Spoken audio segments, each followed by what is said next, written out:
पहले अपने शिव गुरु के चरणों में प्रणाम करती हूँ, मैं पार्वती के चरणों में प्रणाम करती हूँ, दीदी हंदर भैया के चरणों में प्रणाम करती हूँ, सभी गुरु भाई गुरु बहन के चरणों में प्रणाम करती हूँ, माता पिता के चरणों में प्रणाम करती हूँ। मेरे प्रणाम को स्वीकार कीजिए।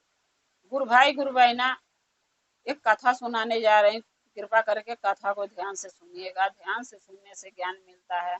आधी अधूरी कथा नहीं सुनना चाहिए, क्योंकि शिव गुरु का अपमान होता है। पूरा कथा सुनने से कथा के रहस्य के बारे में पता चलता है, ज्ञान भी मिलता है।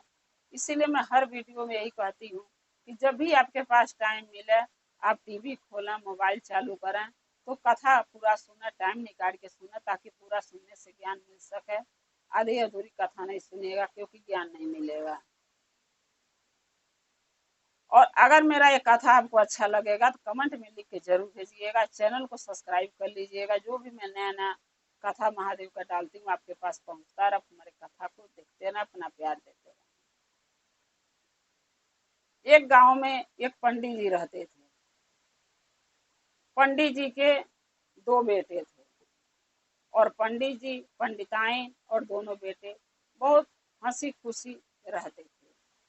लेकिन पंडित जी गरीब थे। जजमानी में जाते थे, पूजा पाठ कराते थे, कथा पूजा करते थे, जो मिलता था वो लेके आते थे, उसी में उनका गुजारा चल रहा था। लेकिन गरीबी में भी बहुत खुश थे। उनको कोई दुख नहीं था। ये सोचते थे हम पति पत्नी और बच्चे साथ में हैं, तो दुख काहे का। जो जीवन में जो किस्मत में लिखा है वो तो कर्म अपना भोगना ही है। इसलिए वो दुख नहीं मनाते थे, अपनी गरीबी को खुश रहते थे। कुछ दिन के बाद क्या हुआ कि अभी बच्चे छोटे छोटे थे। एक बच्चा 3 साल का था, दूसरा बच्चा 1 साल का था। तो बोले पंडित जी का देहांत हो गया, पंडित जी चल बसे। अब बची पंडिताइन, ऊपर से गरीबी। एक झोपड़ा का घर था, न जमीन जायदाद था, न धन दौलत था, न कोई कमा के खिलाने वाला बचा। पंडित जी थे तो कमा के खिलाते थे, जजमानी से लाते थे, कथा पूजा करा के। वो जब वो चले गए, अब पंडिताइन अकेली पड़ गई। दो दो बच्चों के पालना, उनकी बच्चों की जिम्मेदारी पंडिताइन के ऊपर आ गया। पंडिताइन सोचने लगी, क्या ऐसा करूं जो मैं कमाऊं और बच्चे के पालूं और बच्चों को पढ़ाऊं लिखाऊं। पंडिताइन को कुछ नहीं दिखा। बोली कंपनी में जाऊंगी तो 8 घंटा करना पड़ेगा। ऐसा करती हूँ, कहीं कोठी में जाके किसी की झाड़ू पोछा, जूठन धोऊंगी, बर्तन धोऊंगी, तो कम से कम 3-4 घंटे का काम में हमें छुट्टी मिल जाएगा। 4 घंटे काम करूंगी, 4 घंटे बच्चों के देख लूंगी। पंडिताइन अपने छोटे छोटे दोनों बेटों के छोड़ के कोठी में चली जाती थी काम करने। झाड़ू पोछा, जूठन बर्तन, कपड़ा धोती थी। और जो भी वहां से खाना पीना मिलता था, पैसे मिलते थे, कपड़े लत्ते मिलते थे, उसी में वो अपना गुजारा करती थी, अपने बच्चों के पालती थी, पढ़ाती थी। बच्चों से एक ही बात पंडिताइन सिखाती थी कि बेटे, तुम मेहनत करके पढ़ना, इतनी मेहनत करना कि आगे चल के तुम्हें कोई ये ना कहे कि इसका बाप नहीं था और बच्चे बिगड़ गए। माँ नहीं सही से संस्कार दे पाई, माँ सही से पाल ही नहीं पाई, माँ पढ़ा लिखा नहीं पाई, मैं इनको अच्छी नौकरी नहीं दिला पाई। बेटा, अपने बाप के, अपनी माँ का नाम बदनाम मत करना, मेहनत करके पढ़ो, अब बाकी महादेव पर छोड़ दो। अगर तुम मेहनत करोगे, पढ़ोगे, तो महादेव तुम्हारे साथ, तुम्हारा सहायता जरूर करेंगे। क्योंकि महादेव के पंडिताइन भक्त थी, शिष्या थी। पंडिताइन को महादेव पर बहुत भरोसा था। लेकिन पहले पंडिताइन चर्चा भजन में जाती थी जब पंडित जी थे। जब पंडित जी चल बसे तो कमाने लायक कोई था नहीं घर में। तो पंडिताइन जब काम करने लगी कोठी में, झाड़ू पोछा, तो पंडिताइन टाइम नहीं पाती थी कि महादेव के चर्चा भजन में जा। क्योंकि बच्चों को भी पढ़ाना था, पालना था, खिलाना था, उनको पढ़ा लिखे के एक अच्छा इंसान बनाना था। इस कारण से वो चर्चा में नहीं जा पाती थी। लेकिन महादेव का पूजा पाठ घर में करती थी, जो भी समय मिलता था।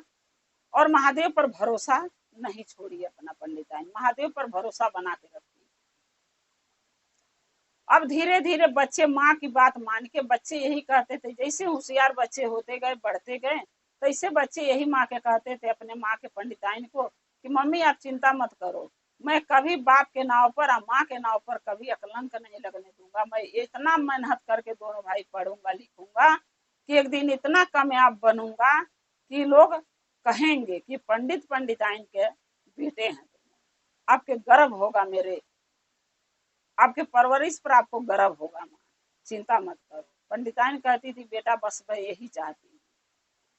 दोनों बेटे पढ़ लिख के इतना एक अच्छा नेक इंसान बने कि दोनों के सरकारी नौकरी मिल गई, अपनी मेहनत से, अपनी लगन से। कहते हैं ना गुरु भाई ना, जो अपनी अपनी सहायता खुद करता है, मेहनत खुद करता है, उसका सहायता महादेव भी करते हैं। और जो कमजोर होके हार मान के बैठ जाता है, उसका महादेव भी कहते हैं जब ये खुद अपना सहायता नहीं कर सकता तो मैं क्या करूं इसका साथ दूं।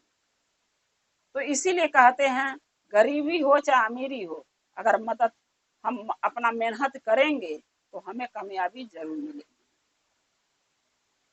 पंडिताइन के दोनों बेटे पढ़ लिख के इतना अच्छा नेक इंसान बने कि लोग गांव में नाव लेता था कि पंडिताइन के बेटे देखो कितना अच्छा संस्कार दिए, कितना अच्छा बने हैं, अच्छा नौकरी मिल गई, सरकारी कमा खा रहे हैं। लोग अपने बच्चों के कहते थे मेरे बच्चे कैसे बिगड़ गए, इनका बच्चे देखो अच्छे हैं। तो नाम इसीलिए चलता गुरु भाई गुरु बहन, अगर बच्चा परिवार अच्छा हो तो लोग नाव लेता है, और वही बच्चा वही परिवार गलत हो तो लोग बुराई बतियाता है। जब बच्चे धीरे धीरे बड़े हो गए, पंडिताइन सोचने लगी बेटे बड़े हो गए हैं, इनकी शादी करना चाहिए। बड़े बेटे के रिश्ता उनके पंडिताइन के आ गया एक राजा के घर से। क्योंकि जब बच्चे सरकारी नौकरी लगते हैं करने तो लोग गरीब नहीं रह जाता, लोग ये देखता कि हमारा दामाद जिसके साथ मैं अपनी लड़की की शादी कर रहा हूँ वो दामाद कितना कमाता है। आजकल लोग कमाई देखता है। बच्चे की सर्विस नौकरी देख के, पैसा देख के एक राजा के घर से रिश्ता आया पंडिताइन के बेटे के। राजा ने कहवाया कि जाके बोलना कि जितना मुंह मांगल दहेज मांगेंगी उतना मैं दूंगा, लेकिन हमारी लड़की की शादी उन्हीं के घर में करूंगा क्योंकि लड़की को लड़का पसंद है। पंडिताइन बोली कि देखिए हम दहेज नहीं लेंगे, क्योंकि अगर हम दहेज ले लेंगे तो हमारे या राजा में फर्क क्या रह जाएगा। लोग कहेंगे बेटा की सरकारी नौकरी मिल गई तो माँ दहेज पर बेटा को बेच दी, इसलिए मैं दहेज नहीं लूंगी। और एक कारण और होगा, जब मैं पैसे ले लूंगी, पैसे का अहंकार आ जाएगा मेरे अंदर, तो पिछला जो गरीब मैं जिस जीवन में जिस समय थी वो समय के मैं भूल जाऊंगी, और वो समय मैं नहीं भूलना चाहती, वो समय के मैं याद रखना चाहती हूँ, इसलिए मैं दहेज नहीं लूंगी। अब दहेज नहीं ली और फ्री की शादी पंडिताइन ने अपने बेटे को बड़े वाले का कर दी, ये सोच के कि दहेज लूंगी तो ये अच्छा बात ही नहीं है। और दूसरा कारण ये था कि बहू आएगी दहेज ले लूंगी तो मेरी इज्जत या मान सम्मान नहीं करेगी, कहेगी कि तुम तो दहेज लेके अपने बेटे को बेच दी हो तो तुम्हारी इज्जत क्यों करूं। पंडिताइन बेचारी बहुत सीधी थी, किसी से झगड़ा लड़ाई से डरती थी, और ये भी नहीं चाहती थी कि मेरी बहू मुझसे झगड़ा करे, फिर अड़ोस पड़ोस का लोग देखें और हंसें कि पंडिताइन के बेटे तो इतना लायक थे, लेकिन बहू कितनी नालायक आई है कि इज्जत ही नहीं करती है। इस लाज के मारे पंडिताइन यही सोचती थी मेरी बहू आए तो अच्छी है। शादी करी खूब धूमधाम से पंडिताइन अपने बड़े बेटे की। बहू आई घर में, बड़ी खुशी से बहू उतारी कि बहू आएगी घर में काम करेगी तो मैं अपने चर्चा भजन में महादेव के चरणों में लगी रहूंगी, और चर्चा भजन में जाने के लिए मेरे पास टाइम मिल जाएगा। लेकिन वो कहते हैं गुरु भाई ना कि सोचा हुआ काम नहीं होता। जो सोच के लोग बेटी बेटा ब्याह करता, बहू आएगी सुख मिलेगा, वो सुख नहीं इंसान को मिलता है, बहुत कम लोगों को मिलता। सबके किस्मत में बहू का सुख नहीं है। आजकल तो बहुएं उल्टा ही हैं, कहो आम तो बोलती है मिली, तो सुख कहाँ है। अब बहू जब आई, पंडिताइन बोली कि बेटा घर का काम कर लो, और घर में काम धंधा तुम करोगी तो थोड़ा मेरे पास टाइम मिलेगा, महादेव का चर्चा भजन में चली जाऊंगी।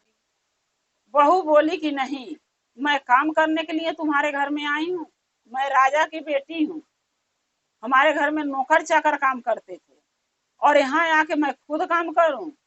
आपको हैसियत है तो आप नौकर रख लो, आपके बेटे दोनों अच्छा खासा कमा रहे हैं तो नौकर क्यों नहीं रखती हो।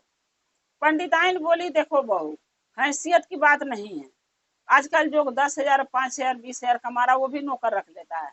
बात रह गई अहंकार की। पैसे देख के जिसके अंदर अहंकार आ जाता है वो इंसान इंसान नहीं रह जाता है, इसलिए हम अहंकार नहीं करूंगी और नौकर भी नहीं रखूंगी, क्योंकि इंसान जब गरीब होता है तो सारा काम खुद करता है, जब अमीर हो जाता है तो नौकर रखने लगता है, क्योंकि उसको अहंकार आ जाता है पैसे का। अब वो मैं नहीं चाहती हूँ मेरे साथ हो। इसलिए जो भी काम है मैं स्वयं करूंगी, मगर नौकर नहीं रखूंगी। तब बहू बोली कि ठीक है, जब तुम खुद नौकर बन के करना चाहती हो घर का काम तो करो, मेरे से क्यों उम्मीद रखती हो मैं करूँ? मैं कोई काम नहीं करूंगी। लेकिन हाँ, अपनी सास से बहू बोल रही है, पंडिताइन की बहू पंडिताइन से, कि मुझे टाइम से खाना और चाय नाश्ता बेड पर हमरे चाहिए, पलंग पर टाइम से चाहिए। अब पंडिताइन क्या करें, घर की इज्जत बचाने के चक्कर में कि बहू की बात, हमारी बात कोई तीसरा ना सुने, वो बेचारी सारी बातें मान ली, बोली ठीक है। और इसी की बहुएं फायदा उठाती हैं, कमजोरी पकड़ लेती हैं कि हमारी सास चाहती नहीं है घर की बात बाहर जाए, हम जैसे कहेंगे मेरी बहू सास डर के मेरे सामने रहेगी। लेकिन उनका गलत सोच है। सास सोचा बहू अपने हद में रहो तो रिश्ता चलता है, हद में रहना चाहिए। क्योंकि छोटा बड़ा महादेव क्यों बनाए हैं, एक सास एक बहू, कि दोनों अपने अपने हद में हो, जिसका जैसी इज्जत करने का उम्र हो ऐसी इज्जत करनी चाहिए। अब बेचारी क्या करी, घर के झाड़ू पोछा, पंडिताइन झाड़ू पोछा बर्तन सारे काम करती थी, और समय मिलता था चर्चा में जाती थी, लेकिन गुरु बहिना लोगों से कभी शिकायत किसी से नहीं करती थी, न पड़ोसी से, न गुरु बहिना से, न चर्चा में। क्योंकि उनको लगता था घर की बात अगर हम चर्चा में बतियाएंगे, 10 औरत 10 जगह से आती हैं, वो 10 औरत 10 जगह जाएंगी तो 10 जने से बताएंगे, ऐसे करके 20 औरत के कानों में जाएगा। वो 20 औरत किसी और से बताएंगी 40 औरत के कान में जाएगा। इस कारण से पंडिताई ने अपने घर का नीना, अपने घर का बुराई, अपने बहू की बुराई किसी से नहीं कहती थी। घर के पंडिताइन धीरे धीरे सारा काम करती थी। बहू के समय से चाय देना, बहू को चाय पीना हो तो चूड़ी बजा देती थी, खाना खाना हो तो ताली बजा देती थी। पंडिताइन को समझ में आ जाता था कि उसको चाय चाहिए कि खाना चाहिए। बेचारी नौकर के लेखा जाके दे आती थी। चर्चा भजन में जाती थी, किसी से घर का शिकायत नहीं करती थी। लोग पूछते थे बहू तुम्हारी ठीक है, घर का काम करती है? पंडिताइन कहती थी हाँ मेरी बहू बहुत अच्छी मिली है, घर का टोटली काम करती, मुझे कुछ नहीं करने देती। लेकिन दिल में जो दुख था वो किससे नहीं कहती थी किसी से। ऐसे कर करके समय बीता। छोटे बेटे की शादी के लिए रिश्ता लगाया ने। पंडिताइन सोची चलो 5 अंगुरी बराबर नहीं होता है, हो सके छोटी वाली आए तो अच्छी आ जा, चलो इसकी भी शादी कर देते हैं। उसका रिश्ता आया एक बहुत बड़ा सेठ के घर से, क्योंकि बच्चे अच्छे कमाते हैं तो सेठ और राजा महाराजा घर से तो रिश्ता आएगा ही आएगा। उसका रिश्ता आया एक सेठ के घर से। सेठ ने बोला कि जितना मुंह मांगल दहेज आप मांगोगी मैं दूंगा, लेकिन मेरी बेटी की शादी मैं आपके घर में करूंगा। क्योंकि सेठ के पता था कि उनकी भी बेटी ठीक नहीं है, बिगड़लू है, बिगड़ी हुई है। सेठ ने सोचा इज्जतदार संस्कार घर में जाएगी तो कुछ संस्कार इसके मन में भी दिल में आ जाएगा।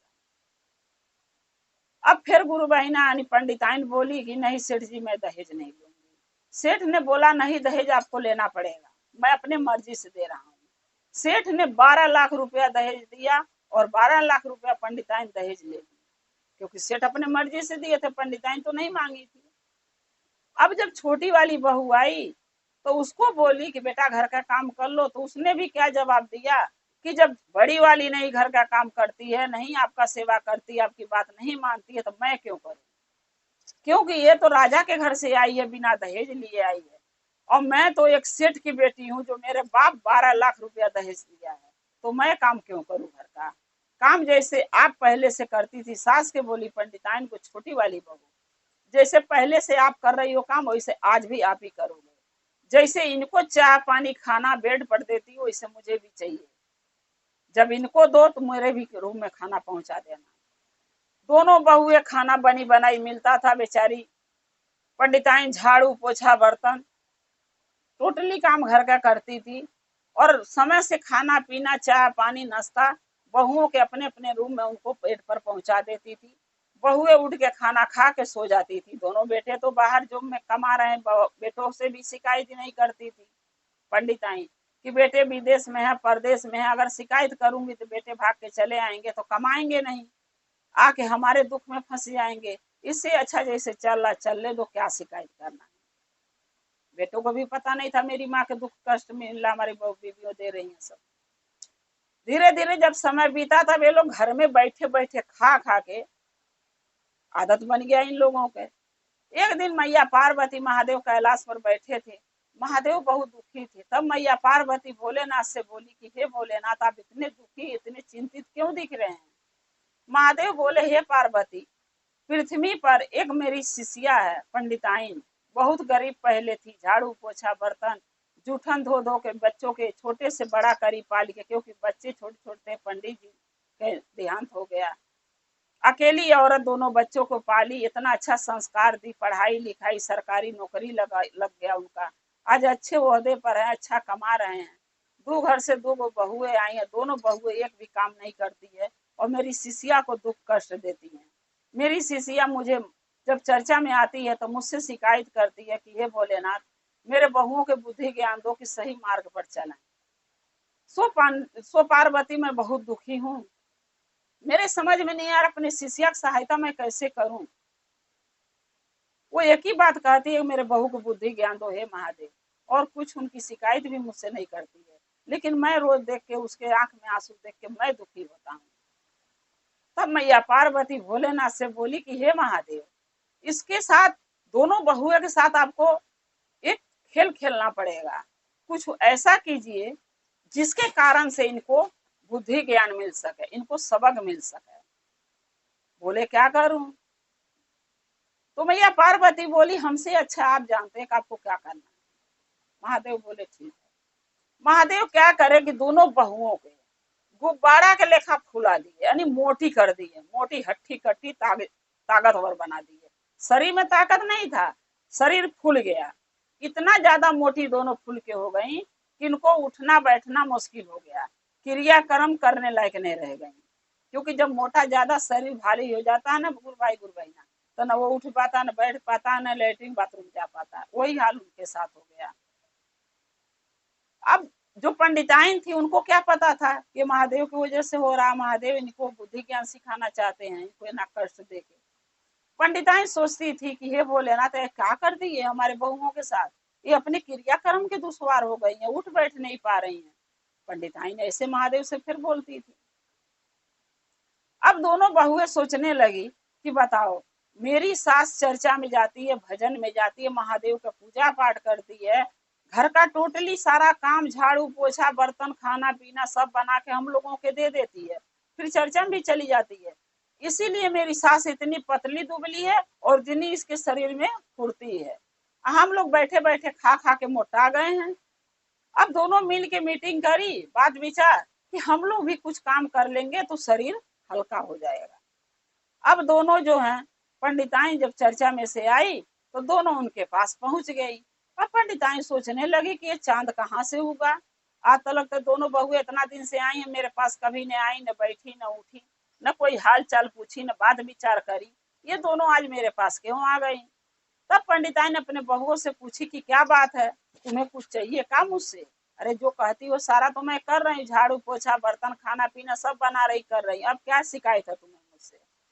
तब दोनों बहुएं पंडिताइन के पैरों में गिर गई, बोली हे माँ, आज तक मैं आपको माँ नहीं मानी, आपसे सारा काम हम लोग कराती रही, झाड़ू पोछा बर्तन कपड़ा लता सब धोवाई, सब खाना पीना बेड पर मांगी, रूम में मांगी, आपने दिया। अब बैठे बैठे खा के हम लोग भैंसी हो गई, मोटी हो गई, हम लोग उठ बैठ नहीं पा रहे हैं। अब हम चाहते हैं कि आप बैठो, घर का काम हम करेंगे, ताकि हम लोग का जब हाथ पैर चलाएंगे हमारी शरीर हल्का हो जाएगा और हम आपके जैसे दुबली पतली पहले जैसे हो जाएंगे। अब महादेव का चर्चा भजन भी हम करना चाहते हैं। तब पंडिताइन महादेव का धन्यवाद दी, बोली हे भोलेनाथ, कुछ तो अकल हमारे बहुओं में आया आपके वजह से।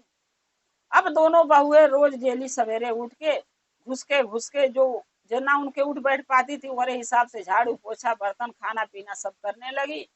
तब घर जब एक आध हफ्ते घर का काम कर लिए और गुरबहिना के यानी पंडिताइन को नहीं करने दी।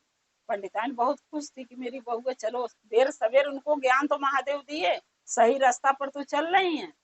इससे बढ़ के मुझे क्या चाहिए। क्योंकि पंडिताइन को महादेव पर भरोसा था कि महादेव जरूर इनको एक दिन अक्ल बुद्धि जरूर सिखाएंगे। उसके बाद एक दिन दोनों बहुएं बोली अपनी सास से पंडिताइन से कि हे अम्मा, हम भी चर्चा में आपके साथ चलना चाहती, आप लिया चलो। बोली ठीक है चलो, अच्छा बात है, चर्चा भजन महादेव का करना, पूजा पाठ करना तो अच्छी बात है, चलो।